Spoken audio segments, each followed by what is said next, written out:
Solat itu boleh tak diqadha. Solat itu ada 3. Usolli fardal maghribi salasa raka'atin adaan tunai, cash nanti. Yang kedua, usolli fardal maghribi salasa raka'atin i'adatan, solat yang diulang. Mana contoh solat yang diulang? Habis selesai solat, assalamualaikum warahmatullah, assalamualaikum warahmatullah, gatal siku. Pas digaruk, ditengok, rupanya kulit ikan mas sebesar ujung kelingking. Berarti waktu wudhu tadi tidak kena. Maka kalau tidak kena, berarti wudhunya tak sah. Kalau tak sah, berarti sholatnya mesti diulang. Namanya sholat i'adah. Pertama sholat ada, yang kedua sholat i'adah, yang ketiga sholat qadha, sholat yang diganti, mengganti sholat. Ibu biasa sholat asar berjamaah, habis asar berjamaah pengajian, habis asar berjamaah ngantar anak, habis asar berjamaah jemput anak, habis asar berjamaah arisan. Lalu kemudian suatu hari tidak berjamaah, merasa sudah sholat, sampai selesai maghrib baru ingat, aku tadi lupa sholat asar. Maka sholat asar itu tadi mesti dilaksanakan. Melaksanakan sholat itu disebut dengan qadha namanya. Kapan waktunya diqadha? Bisa setelah maghrib tuh. Usolli fardal asri arba'a raka'atin qadha'an. Aku sholat asar mengqadha, mengganti. Kalau tidak, bisa juga waktu asar besok. Habis sholat asar, sholat 4 rakaat, mengqadha asar. Tapi jangan dibuat di masjid, nanti dikatakan orang aliran sesat. Berbisik orang habis sholat. Aku tengok tadi ibu di sebelahku itu sholat ba'diyah asar 4 rakaat. Sesat ibu tu sekarang sejak ikut pengajian Ustaz Somad. Jadi sholat ada 3, adaan, i'adatan, qadhaan. Sholat qadha bukan boleh, wajib. Tapi jangan gara-gara qadha ini lalu mudah-mudah saja meninggalkan sholat. Gara-gara pesta nikah anak, qadha. Dipasang makeup jam 11, bersalam-salaman dengan tamu jam 6. Jam 11 mana ada sholat zuhur jam 11? Jam 6 udah mau maghrib. Asar sama zuhur tak sholat. Pas ditanya, kok tak sholat zuhur sama asar? Darurat. Kata Ustaz Somad bisa diqadha. Saya tak tanggung jawab itu. La kafarata laha illa dzalik. Salat yang ditinggalkan dulu tidak bisa ditebus dengan apapun kecuali dengan salat juga. Salat yang tinggal itu wajib diqadha. Puasa bisa dibayar pakai duit. Salat tak bisa bayar pakai duit. Mana ada puasa bisa dibayar pakai duit, Pak Ustaz? Faman kana minkum maridan, siapa yang sakit, au ala safarin, atau musafir, fa'iddatum min ayyamin ukhar, ganti di hari yang lain. Wa 'alal ladzina yutiqunahu, siapa yang tak sanggup karena tua renta 70-80 tak sanggup, maka membayar fidyah. Fidyah itu beras. Tak bisa pakai beras, bisa pakai duit. Tak bisa pakai duit, pakai beras. Dua-dua tak bisa, dia menerima. Nah, itu hebatnya orang Islam. Sanggup bayar zakat fitrah, bayar. Tak sanggup bayar zakat fitrah, menerima zakat fitrah. Islam ini luar biasa. Ini tentang masalah mengqadha salat. Bagaimana cara mengganti salat yang tinggal? 2 cara. Yang pertama, langsung waktu ingat tuh. Yang kedua, diganti ditunggu waktunya besok. Jadi kalau asar tadi, langsung setelah maghrib. Atau ditunggu asar besok. Aku setelah maghrib aja langsung, Pak Ustaz. Kenapa tak tunggu asar besok? Ya kalau hidup aku lagi, kalau mati. Berapa sholat yang kau tinggalkan? Ya sejak akil balik lah, Pak Ustaz. Akil balik umur berapa? 10 tahun. Ikut pengajian kapan? Baru tadi, Pak Ustaz. Umur berapa? 40. Berarti 30 tahun tinggal. Jangan gara-gara ini lalu menghilang ibu. Ibu yang Jumat lalu kemana, yang duduk di barisan Dia ambil cuti mengqadha salat 3 tahun Pak Ustaz. Salat yang tinggal itu diganti bukan dengan cara dirapel, bukan. Tapi setiap selesai satu salat diqadha sekali qadha. Habis salat maghrib qadha sekali. Habis salat isya qadha sekali. Habis salat subuh qadha sekali. Habis salat zuhur qadha sekali. Habis salat asar qadha sekali. Sekali saja. Berapa tahun? Sesuai berapa tahun yang ditinggalkan. Jadi kalau 10 tahun qadha 2021, lunas 2031. Kalau meninggal tahun 2025, alhamdulillah, pemutihan. Lunas.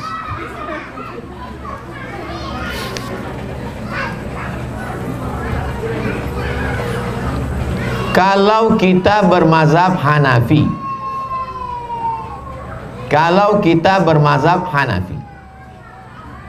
terus ada ustadz bilang mazhab Maliki dalam bertayamum, apa boleh kita ganti-ganti mazhab sesuai dengan keadaan emergensi?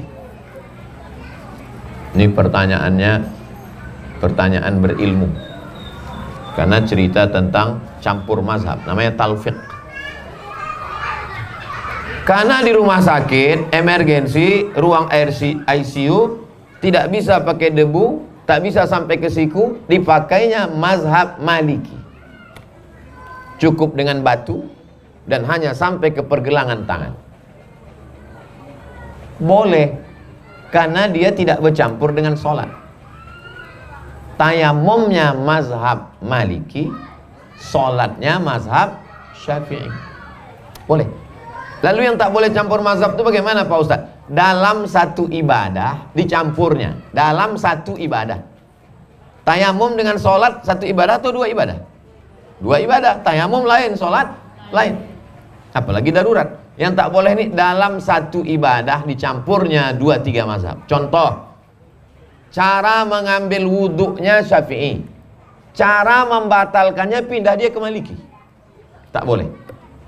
Cara wuduk Syafi'i, air ambil sedikit, sapu kepala, ambil sikit aja. Cara wuduk Syafi'i. Pergi dia undangan ke hotel. Sampai di hotel, barakallahu lakuma, kena ujung jari pengantin. Menurut mazhab Syafi'i batal apa tak batal? Batal. Cara wuduk dia tadi kan mazhab Syafi'i, maka membatalkannya juga pakai mazhab Syafi'i, berarti sudah batal. Kita lanjutkan setelah yang satu ini.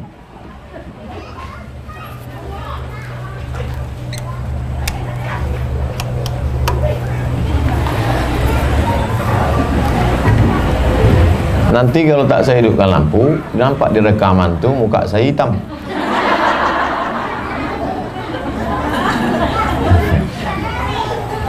Cara wuduknya tadi pakai mazhab Syafi'i. Maka menurut mazhab Syafi'i, kalau dia bersentuhan dengan perempuan, wuduknya batal.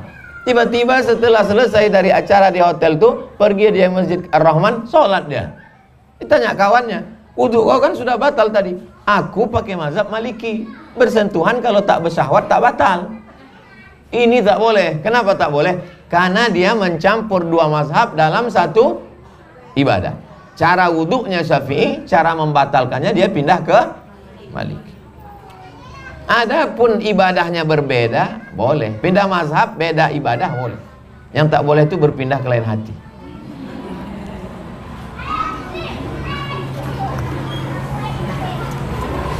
Apa manfaat membaca surat Al-Waqiah? Siapa yang membaca surat Al-Waqiah, maka dia dijauhkan Allah dari faqah. Faqah itu di atas miskin. Selalu dikatakan miskin papa. Pernah dengar kata miskin papa? Tak pernah. Di atas miskin lagi. Dijauhkan Allah dari miskin. Yang jadi masalah hadis itu dhaif. Hadis yang paling tinggi sahih. Di bawah hadis sahih hasan. Di bawah hadis hasan dhaif. Di bawah hadis dhaif maudhu. Ada sekelompok orang tidak mau mengamalkan hadis dhaif. Asal hadis itu dhaif, jangan amalkan. Allahumma laka sumtu wa bika amantu ala rizqika afdatu. Dhaif. Allahumma barik lana fima razaqtana wa qina azabannar. Dhaif.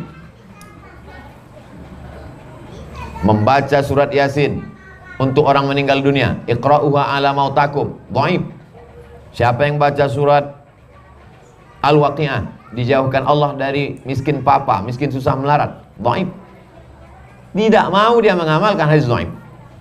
Saya termasuk mengikut ulama yang membolehkan mengamalkan hadis dhaif. Yang Ustaz ikut siapa? Imam Nawawi. Ajma'al ulama ala jawazil amali bil hadis dhaif. Ulama ijma' bahwa boleh mengamalkan hadis dhaif. Boleh mengamalkan hadis dhaif. Jadi kalau diamalkannya surat Al-Waqi'ah ini boleh, tak salah. Kalau kita ingin ada berkeinginan bisa Allah mempermudahkan hajat kita. Yang memudahkan itu bukan Waqi'ahnya, Allah. Lalu kenapa Allah mudahkan dengan surat ini? Karena surat Al-Waqi'ah mengingatkan kita tentang hari kiamat, tentang kematian. Begitu dibacanya lalu kemudian hatinya takut kepada Allah. Tak jadi dia curang, tak jadi dia bohong, menjadi orang jujur, amanah, semangat dia. Jadi kalau ada orang bertanya, apa logikanya dengan membaca surat Al-Waqi'ah dia tidak miskin? Karena dengan setelah membaca surat Al-Waqi'ah dia bangkit semangat. Apa hubungan sholat duha dengan rezeki?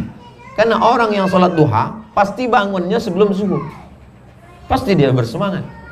Jadi kalau dikatakan logika, logis, masuk akal, ajaran Islam ini masuk akal. Tak masuk akal Pak Ustaz, berarti akal kau tutup. Sulitkah bagi Allah? Tidak. Innama amruhu iza arada syai'an ayyakula lahu kun fayakun. Tak ada yang sulit bagi Allah. Apa hukumnya kita umat Islam melayat ke rumah non muslim kalau ada tetangga kita tidak Islam meninggal dunia dia, kita ikut berbela sungkawa duka cita, maka kita sekedar ikut duka cita tanpa ikut ritual. Jangan ikut misa, jangan ikut ibadah, jangan ikut kegiatan agamanya. Datang kita ke situ, aku ikut berbela sungkawa atas meninggalnya bapakmu karena dia sama aku baik dulu. Kalau ada utang dibayar apa tidak? Bayar. Yang pula anggap lunas. Alhamdulillah Pak Ustaz, berbeda agama kami lunas. Kata siapa? Nabi SAW meninggal. Meninggal Nabi, baju besinya tergadai. Wadir'uhu marhunatun inda yahudiyin bisalasina sa'an min tamrin. Baju besi Nabi tergadai di tangan orang Yahudi tak Islam karena Nabi meminjam 30 sok. 30 sok kali 3 kilo sama dengan 90 kilo gandum. Itu menunjukkan Nabi ada interaksi sosial dengan non muslim. Dibayar. Silaturahim tak putus. Ummi matat, emakku mati, kata Asma. Asma itu sahabat Nabi, ipar Nabi, saudara Aisyah. Lain emak, sama-sama ayahnya Abu Bakar Siddiq. Emak Asma tak Islam. Datanglah emaknya yang tak Islam ini menjumpai Asma di Madinah dari Makkah 500 km. Afa asiluha, boleh aku silaturahim dengan yang tak seagama? Kata Nabi, silakan silaturahim. Afa utiha, boleh aku beri dia hadiah? Silakan. Berkirim makanan boleh. Makanan kita dia makan, makanan dia, makanan kita dia makan, makanan dia tengok dulu. Kalau kue kaleng makan, kalau bubur ayam ada ikhtilaf nampaknya Ibu. Nah memang namanya bubur ayam, tapi bekas memasak tuh kan belum disama. Baru ingat, oh iya, tadi tuh ingat ayamnya. Nah jadi insya Allah kita karena sudah terbiasa bertetangga dengan non muslim, itu sudah lazim biasa. Kalau di Medan orang undangan pesta dibuat ada 2 tenda. Tenda makanan Islam, tenda makanan tak Islam, karena bertetangga dengan kawan yang tak Islam. Jadi kalau kita datang undangan, ya datang, jangan ikut ritualnya. Datang, makan sini. Jangan pula makan sini, singgah pula sini. Kau kenapa situ? Sikit aja Pak Ustaz. Oh lain. Jangan ikut ritual. Sekedar cukup bela sungkawa, menunjukkan bahwa kita bertetangga baik, berkawan baik. Islam ini tidak mengajarkan membunuh orang hanya karena berbeda agama. La yanhakumullahu 'anil ladzina lam yuqatilukum fid din. Kalau mereka yang tak seagama denganmu itu tidak memerangimu, walam yukhrijukum min diyarikum, tidak mengusirmu dari kampung halamanmu. 2 syaratnya. dia tidak memerangimu, dia tak mengusirmu dari kampung halamanmu, anta barruhum, kau buat baik sama dia. Wa tuqsitu ilaihim, bersikap adil. Kalau dia tidak mengusirmu, dia tidak memerangimu, kau boleh bersikap adil dan berbuat baik kepada dia. Ini ajaran Islam. Penajaran Islam itu asal tak sama agama, pancung kepalanya, larikan kompornya. Islam ini agama yang berlapang dada menerima perbedaan. Wala ana abidum ma'abattum wala antum abiduna ma'abud lakum dinukum waliyadin. Itulah kaji kita petang ini. Ada kertas susulan? Habis. Mudah-mudahan yang kita lakukan petang ini diridhai Allah Subhanahu wa taala, dicatat sebagai amal saleh.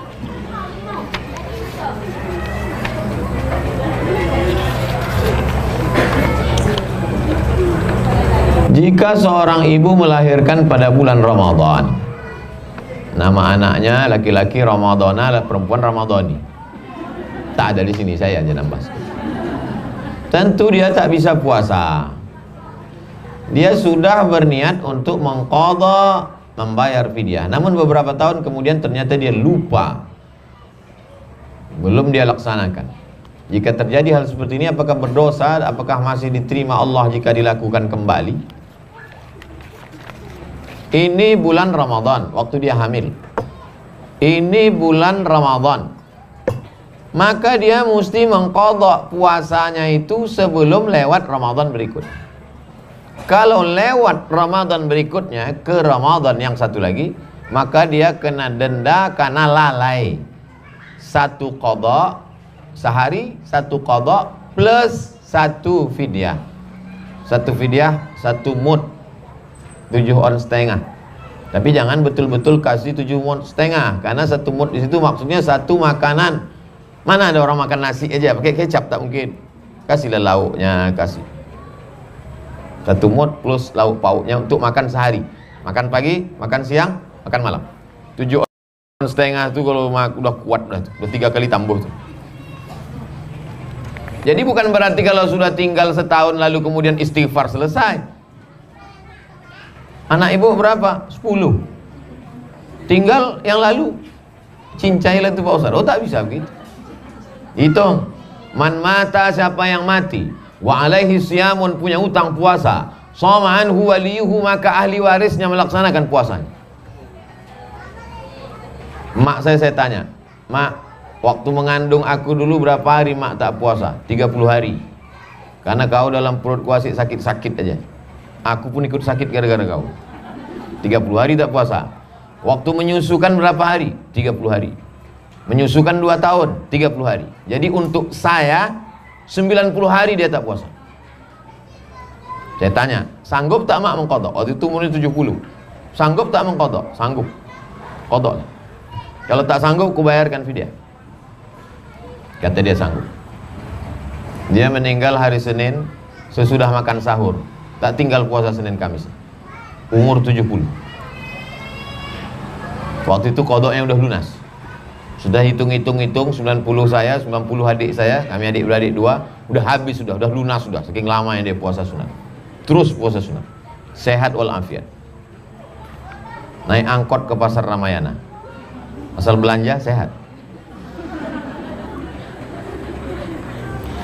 Perempuan yang mengandung anak atau menyusukan anak tidak sanggup berpuasa 3 mazhab. Mazhab yang pertama mengatakan qadha saja, tak bayar fidyah. Mazhab kedua mengatakan bayar fidyah saja, tidak qadha. Saya pakai mazhab yang ketiga, mazhab Syafi'i. Kalau dia tak puasa karena dirinya, qadha saja. Tapi kalau dia tak puasa karena anaknya, maka dia kena 2, qadha dan fidyah. Saya ulang sekali lagi. Kalau dia tak puasa karena dirinya, qadha saja. Tapi kalau dia tak puasa karena dirinya dan anaknya, maka dia kena 2, qadha dan fidyah. Ibu sehat, kata dokter. Sehat saya, Bu dokter? Sehat. Cuman anak ibu ini ku tengok lemas, kritis. Maka dia pun makan karena takut anaknya itu lemas. Maka dia kena 2. Dia qadha dan bayar fidyah. Oke. Si ibu tadi dia tak puasa karena anaknya. Maka dia ikut mazhab Syafi'i, mengqadha dan bayar fidyah. Ternyata sudah lewat Ramadan ini ke Ramadan berikutnya, kena dia 3. Qadha, fidyah karena anak, fidyah karena lalai. Apakah kalau bertambah Ramadan berikutnya bertambah fidyahnya? Tidak. Fidyah hanya bertambah karena sekali saja. Tidak langsung bertambah, habislah beras kita. Ini tentang masalah membayar fidyah. Kalau mau kurban harus sudah akikah dulu? Enggak. Tak ada hubungan akikah sama kurban. Akikah saya itu adalah amal ayah saya. Adapun kurban saya itu amal saya. Saya ulang sekali lagi. Akikah saya itu amal ayah saya untuk saya. Sama nanti kalau anak saya lahir, amal saya untuk anak saya. Tapi kurban itu amal saya. Kurban itu amal saya. Maka tak ada hubungan. Keheran saya sampai hari ini orang, bapak tak kurban, aku belum akikah. Tiap tahun itu aja alasannya. Upaya tak mau keluar duit. Pandai deh.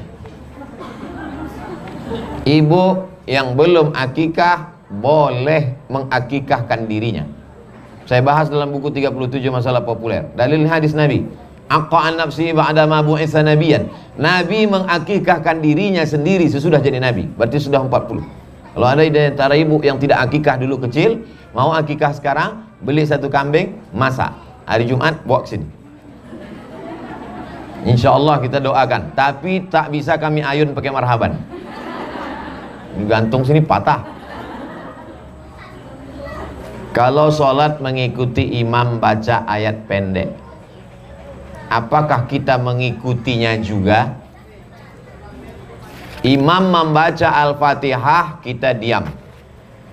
Rakaat pertama baca iftitah. Setelah amin, baru kita baca Fatihah sebagai makmum. Habis baca Al-Fatihah, diam, dengarkan ayat. Mazhab Syafi'i. Saya pakai mazhab Syafi'i. Imam membaca ayat, kita membaca Al-Fatihah. Kalau ternyata imam itu imam supir Medan, koncang 120 kilo, kita baru kita baru iyyaka na'budu wa iyyaka Allahu Akbar. Ikut dia. Kenapa? Al-imamu junnah, imam itu penanggung jawab. Qiraatul imam qiraatul makmum. Bacaan si imam itu mengcover bacaan makmum. Itulah kaji kita pada petang hari ini. Mudah-mudahan menjadi amal soleh. Ala hazihi niyyah al-Fatihah. A'udzubillahi minasyaitonir rajim. Bismillahirrahmanirrahim. Alhamdulillahirabbil alamin. Ar-Rahmanir-Rahim. Maliki yaumiddin. Iyyaka na'budu wa iyyaka nasta'in. Ihdinas siratal mustaqim, siratal ladzina an'amta 'alaihim ghairil maghdubi 'alaihim waladdallin. Amin. Allahumma inna nas'aluka salamatan fid din. Berikan kami keselamatan dalam agama. Wa afiatan fil jasad. Sehatkan badan kami. Wa ziyadatan fil ilmi. Tambahkan ilmu kami. Wa barakatan fil rizqi. Berkahi rizqi kami. Wa taubatan qablal maut. Berikan taubat sebelum mati. Wa rahmatan indal maut. Berikan rahmat ketika mati. Wa maghfiratan ba'dal maut. Berikan ampunan sesudah mati. Allahumma hawwin alaina fi sakaratil maut. Ringankan kami waktu melewati sakaratul maut. Wan najata minan nar. Selamatkan dari api neraka. Wal afwa indal hisab. Maafkan kami ketika nanti amal kami dihisab. Rabbana atina fid dunya hasanah wa fil akhirati hasanah wa qina adzabannar. Wa sallallahu ala sayyidina Muhammad wa ala alihi wa sahbihi wasallam. Walhamdulillahi rabbil alamin. Taqabbalallahu minkum minna wa minkum taqabbal ya karim. Assalamualaikum warahmatullahi wabarakatuh.